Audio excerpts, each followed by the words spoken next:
तो हम कर रहे हैं nucleophilic addition reaction of carbonyl compound. 3 reaction हमने कर ली है। Reaction with Grignard reagent organolithium organo zinc एक ये की थी। Reaction with hydrogen cyanide, reaction with sodium bisulphite. अब हम करते हैं रिएक्शन विद एल्कोहल या एडिशन ऑफ एल्कोहल। तो अब देखो इसमें ये गिवन कार्बोनिल कंपाउंड है, ये हमारा एल्कोहल है। तो HCl डालेंगे गैस फॉर्म में, तो यहाँ पे बनेगा हेमी एसिटल। दोबारा दोनों रिएजेंट को डालेंगे एल्कोहल प्लस में एसिड गैस फॉर्म में, तो फिर क्या बनेगा एसिटल। यहाँ पे ये रिएक्शन क्या है, रिवर्सिबल है। लेकिन HCl गैस क्या करती है, यहाँ पे वाटर बनेगा, उस वाटर को एब्जॉर्ब करेगी। तो उससे जो हमारी रिएक्शन है या जो इक्विलिब्रियम है वो किस साइड शिफ्ट होगा, फॉरवर्ड डायरेक्शन में, यानी एसिटल फॉर्मेशन की डायरेक्शन में शिफ्ट होगा।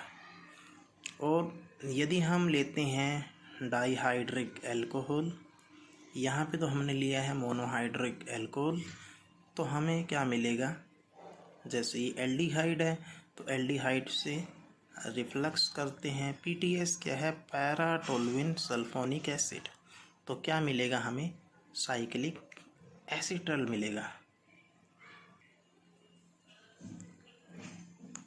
PTS यानी क्या था, पैरा टोल्यूइन सल्फोनिक एसिड, ये है मिथाइल और ये है सल्फोनिक एसिड इन SO3H।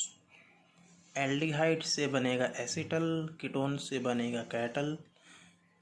हालांकि कीटोन से कैटल नहीं बनता क्योंकि वहाँ पे स्टीरिक फैक्टर हो जाएगा, क्योंकि 2 बार अल्कोहल का अटैक पॉसिबल है नहीं। तो हम कीटोन से हम क्या बना सकते हैं, साइक्लिक कैटल। साइक्लिक कैटल के लिए हमें क्या चाहिए, डाईहाइड्रिक एल्कोहल, तो इजीली बन सकते हैं। अब हम करते हैं मैकेनिज्म में देखो, स्टेप पहला होता है प्रोटोनेशन। एसिडिक कंडीशन में है तो H पॉजिटिव डालते हैं, तो हमें पता है ऑक्सीजन के पास लोन पेयर है, तो बनेगा OH, ऑक्सीजन पे पॉजिटिव। फिर ऑक्सीजन डबल बॉन्ड के इलेक्ट्रॉन को अपने साइड शिफ्ट करेगा, तो पॉजिटिव आएगा कार्बन पे, पॉजिटिव किस पे आएगा, कार्बन पे के ऊपर। फिर इसके ऊपर अटैक होगा एल्कोहल का अटैक कर दिया, ऑक्सीजन पे आ गया पॉजिटिव R-H। फिर यहाँ से निकलेगी H पॉजिटिव यानी प्रोटॉन निकल जाएगा, तो फिर बनेगा OH OR- यानी हेमी एसिटल फॉर्मेशन होगी। फिर दोबारा H पॉजिटिव OH है, तो वहाँ से क्या बन जाएगा OH2 पॉजिटिव, यानी यहाँ से वाटर का लॉस। तो फिर ये ऑक्सीजन के लोन पेयर हैं, वो इसको स्टेबलाइज करेंगे, ठीक है। फिर दूसरा एल्कोहल आएगा, वो अटैक करेगा इस कार्बन पे, तो जिससे इस ऑक्सीजन का पॉजिटिव चार्ज ख़त्म हो जाएगा, तो बनेगा O पॉजिटिव R-H। तो फिर इसमें से क्या निकल जाएगा, H पॉजिटिव, तो फिर बनेगा हमारा कंप्लीट एसिटल। तो ये मैकेनिज्म है reaction of aldehyde ketone with alcohol. Same है, पहला स्टेप की तरह है, दूसरा स्टेप है। अब हम करते हैं use of acetal and ketal as protecting group, कि हम कैसे एसिटल कैटल का यूज़ करके जो कार्बोनिल ग्रुप है एल्डिहाइड कीटोन का, उसको प्रोटेक्ट कर सकते हैं। अब देखो, जैसे ये है, यानी इसमें हमारा कीटोनिक ग्रुप है, साथ में एस्टर ग्रुप है।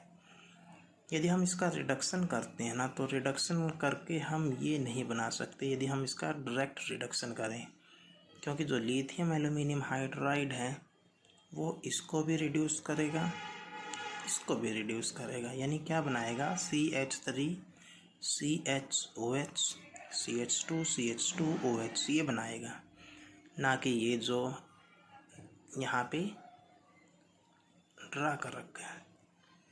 तो इसको बनाने के लिए हम क्या करते हैं, पहले हम डालते हैं dihydric alcohol para toluene sulphonic acid के साथ, तो फिर ये बनेगा यहाँ से साइक्लिक कैटल जो पहले बना था।